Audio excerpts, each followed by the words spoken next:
Fantatsika tokoa fa fotoan-dehibe eto Mahatsara amin'ity androany ity dia tsy inona zany fa ny fankalazana ao anatin'ny ivon'ny fankalazana ny 20 taona ny fiangonana eto Mahatsara Ambohimanambola. Ao anatin'izany dia eto moa efa hitantsika ny choral fa ny fanokafana ny 15 taona dia teny Antsahamanitra izay hitantsika tokoa ny nisehon'ny voninahitran'Andriamanitra tamin'izany fotoana izany. Amin'ity androany ity dia anakatony zany fankalazana ny 15 taonany zany koa ny choral ka dia matoky tanteraka tsika zany fa dia efa navita izay tokony ho ataony izy ireo matoa afaka manakatony zany amin'ity androany ity.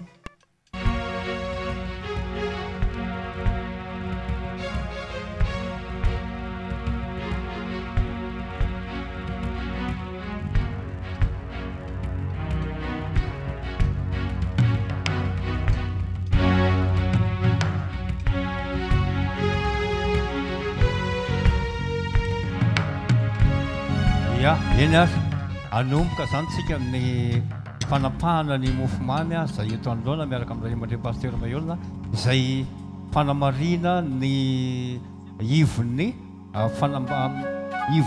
fanamarina ny 20 taona izao fiangonana izao.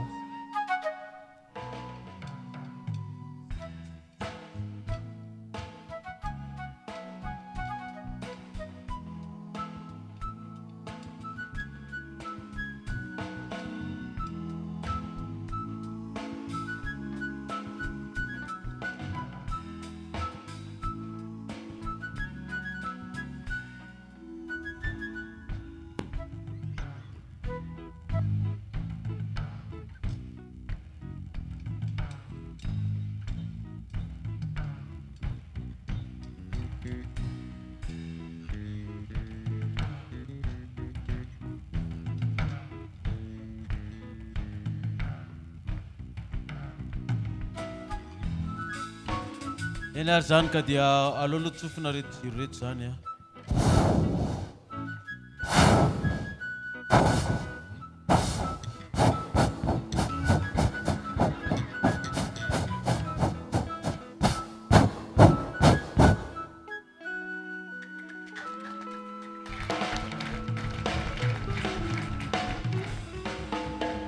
sarotra vonoina be le jiro. Ny sary resehony zany sarotra vonoina ty fiangonana eto Ambohimanambola ty zany. Tena tonga ny hoe tsy maty vonoina. Ka dia eto moa zany ny gâteau araka ny fanapahana teto ho tapahana.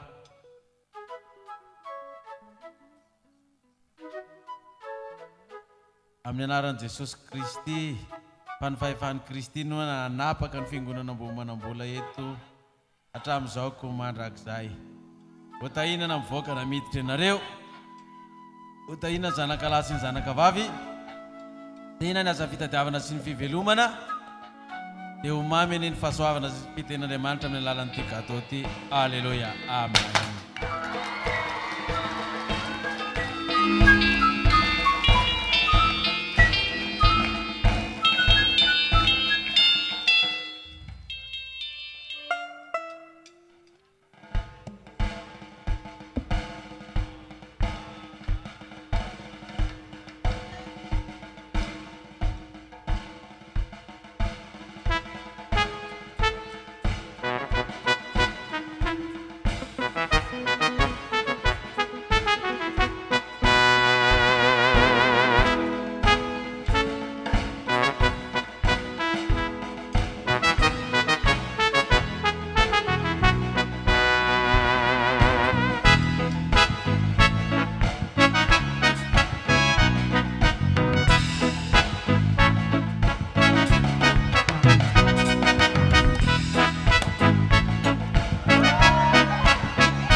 Isolana yanao andamanitai fanatata miropolo taona izay fiangonana famamomana izay.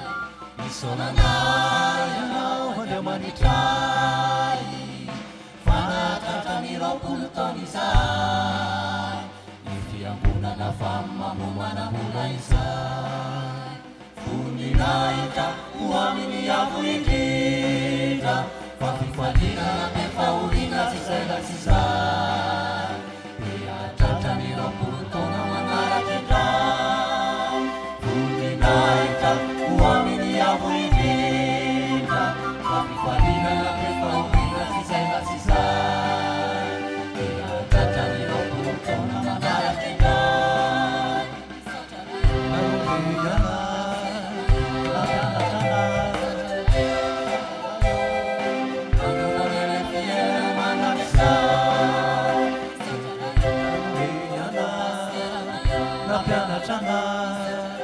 Misaotra rayo andovanele fiainana manakizay.